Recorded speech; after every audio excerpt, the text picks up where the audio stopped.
স্বার্থ যতদিন আছে, বন্ধু বান্ধব ততদিন আছে।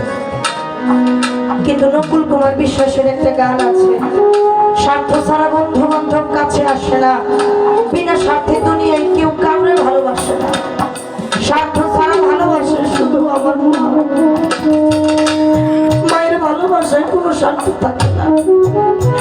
জগতে তিনজন ব্যক্তির ভালোবাসা হয় স্বার্থ ছাড়া, একজন দুঃখী মা, একজন জন্মদাতা বাবা, আর একজন হলো দরজন মুর্শিদ। এই তিনজন ব্যক্তির ভালোবাসায় কোনোদিন স্বার্থ থাকে না। ছোট্ট একটা কথা কই বাবা, মনে কষ্ট নিয়ে না, সাউন্ড কম বাজাও। শিল্পীরা যখন ভাব বিচ্ছেদে গান করবে, আপনাদের এই দিকের গান আর আমাদের মানিকগঞ্জ